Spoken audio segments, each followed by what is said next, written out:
Genesis chapter 41. When 2 full years had passed, Pharaoh had a dream. He was standing by the Nile, when out of the river there came up 7 cows, sleek and fat, and they grazed among the reeds. After them 7 other cows, ugly and gaunt, came up out of the Nile and stood beside those on the river bank. And the cows that were ugly and gaunt ate up the 7 sleek, fat cows. Then Pharaoh woke up. He fell asleep again and had a second dream. 7 ears of corn, healthy and good, were growing on a single stalk. After them 7 other ears of corn sprouted, thin and scorched by the east wind. The thin ears of corn swallowed up the 7 healthy, full ears. Then Pharaoh woke up. It had been a dream. In the morning his mind was troubled, so he sent for all the magicians and wise men of Egypt. Pharaoh told them his dreams, but no one could interpret them for him. Then the chief cupbearer said to Pharaoh, "Today I'm reminded of my shortcomings.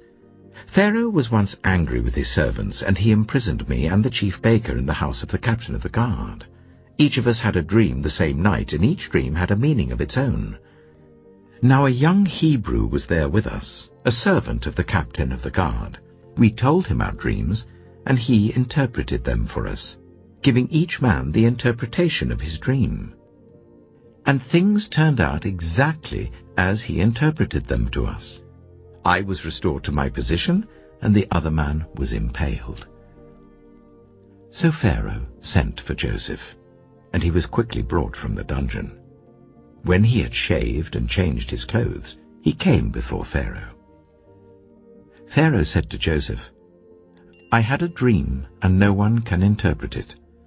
But I have heard it said of you that when you hear a dream, you can interpret it." "I cannot do it," Joseph replied to Pharaoh, "but God will give Pharaoh the answer he desires." Then Pharaoh said to Joseph, "In my dream I was standing on the bank of the Nile, when out of the river there came up 7 cows, fat and sleek, and they grazed among the reeds. After them 7 other cows came up, scrawny and very ugly and lean. I had never seen such ugly cows in all the land of Egypt. The lean, ugly cows ate up the 7 fat cows that came up first. But even after they ate them, no one could tell that they had done so. They looked just as ugly as before. Then I woke up.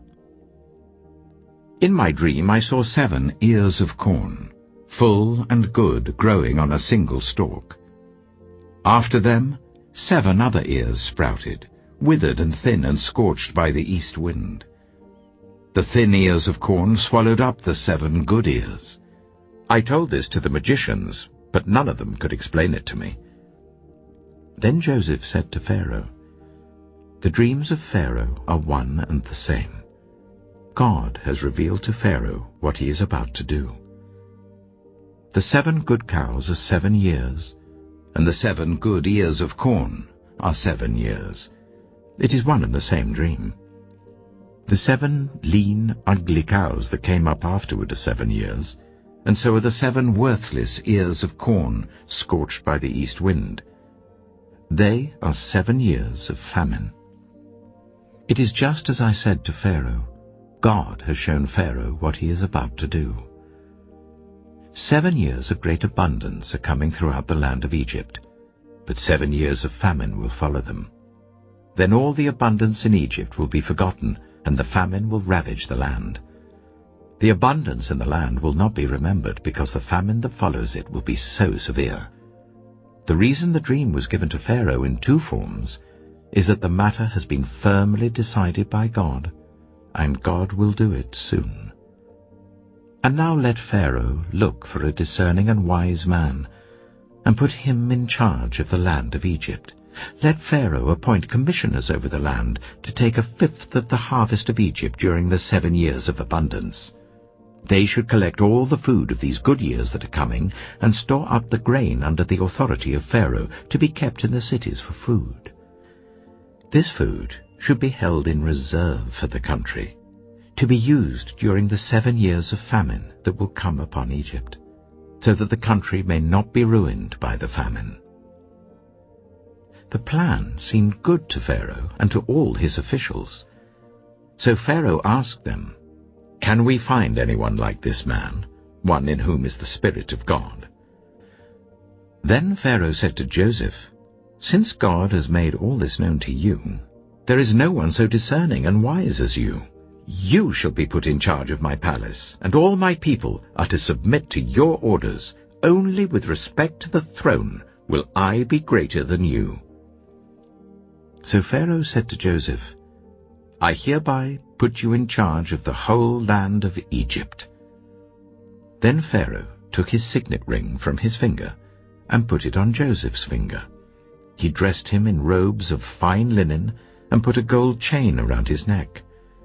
He had him ride in a chariot as his second in command, and people shouted before him, "Make way!" Thus he put him in charge of the whole land of Egypt. Then Pharaoh said to Joseph, "I am Pharaoh, but without your word, no one will lift hand or foot in all Egypt." Pharaoh gave Joseph the name Zapanath-Paneah, and gave him Asenath, daughter of Potiphera, priest of On, to be his wife. And Joseph went throughout the land of Egypt. Joseph was 30 years old when he entered the service of Pharaoh, king of Egypt, and Joseph went out from Pharaoh's presence and traveled throughout Egypt. During the 7 years of abundance the land produced plentifully. Joseph collected all the food produced in those 7 years of abundance in Egypt and stored it in the cities. In each city he put the food grown in the fields surrounding it. Joseph stored up huge quantities of grain like the sand of the sea. It was so much that he stopped keeping records because it was beyond measure. Before the years of famine came, 2 sons were born to Joseph by Asenath, daughter of Potiphera, priest of On. Joseph named his firstborn Manasseh, and said, "It is because God has made me forget all my trouble and all my father's household." The second son he named Ephraim, and said, "It is because God has made me fruitful in the land of my suffering."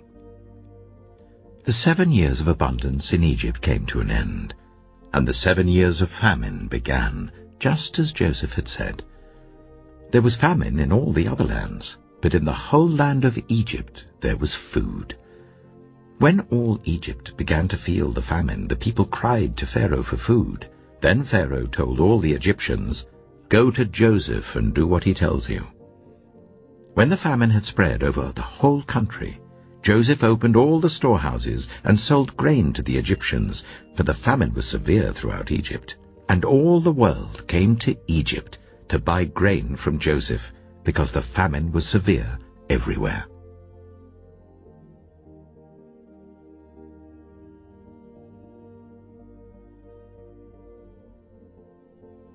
Psalm 40.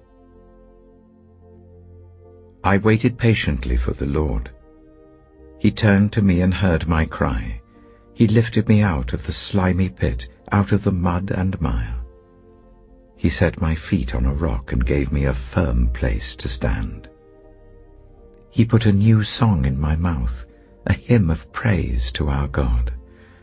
Many will see and fear the Lord and put their trust in him. Blessed is the one who trusts in the Lord, who does not look to the proud, to those who turn aside to false gods. Many, Lord my God, are the wonders you have done, the things you planned for us. None can compare with you. Were I to speak and tell of your deeds, they would be too many to declare. Sacrifice and offering you did not desire, but my ears you have opened. Burnt offerings and sin offerings you did not require. Then I said, Here I am, I have come. It is written about me in the scroll. I desire to do your will, my God. Your law is within my heart. I proclaim your saving acts in the great assembly. I do not seal my lips, Lord, as you know. I do not hide your righteousness in my heart. I speak of your faithfulness and your saving help. I do not conceal your love and your faithfulness from the great assembly.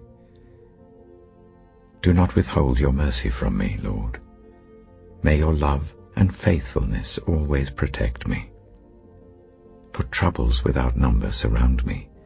My sins have overtaken me, and I cannot see. They are more than the hairs of my head, and my heart fails within me. Be pleased to save me, Lord. Come quickly, Lord, to help me. May all who want to take my life be put to shame and confusion. May all who desire my ruin be turned back in disgrace. May those who say to me, "Aha, aha," be appalled at their own shame. But may all who seek you rejoice and be glad in you. May those who long for your saving help always say, "The Lord is great." But as for me, I am poor and needy.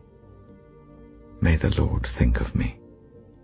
You are my help and my deliverer. You are my God. Do not delay.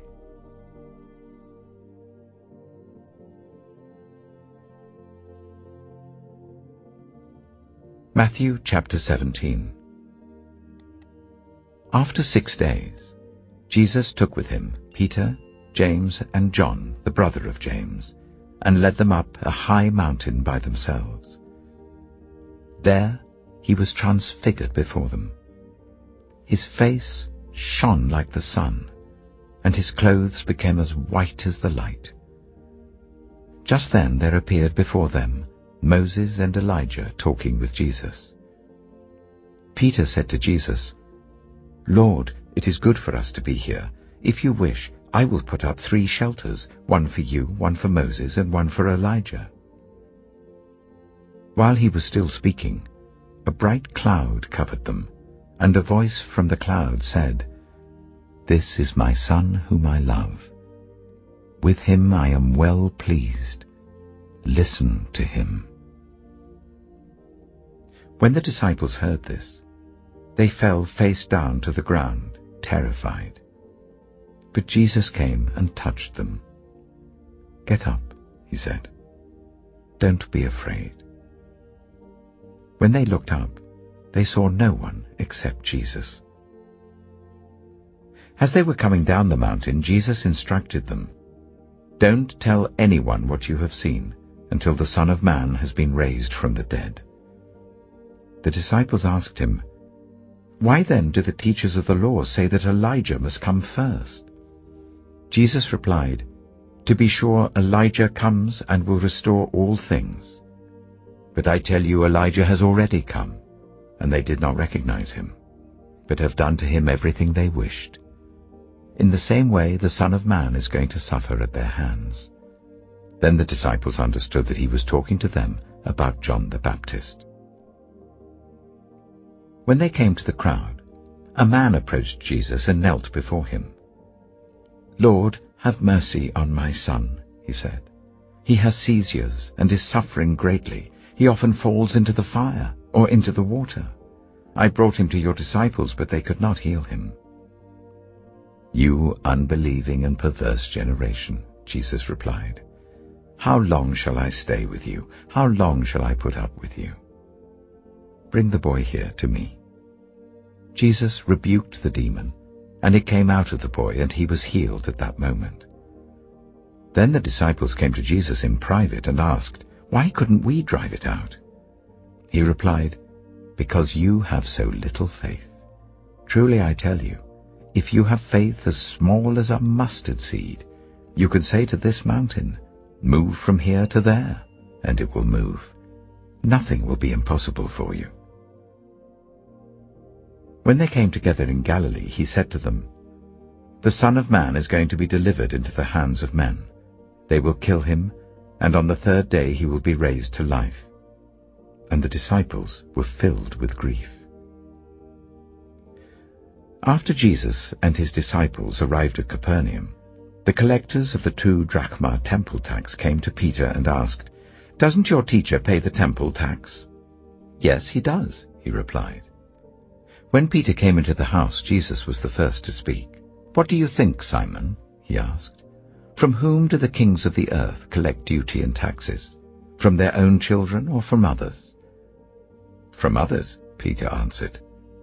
"Then the children are exempt," Jesus said to him. "But so that we may not cause offense, go to the lake and throw out your line. Take the first fish you catch, open its mouth, and you will find a 4 drachma coin. Take it and give it to them for my tax and yours."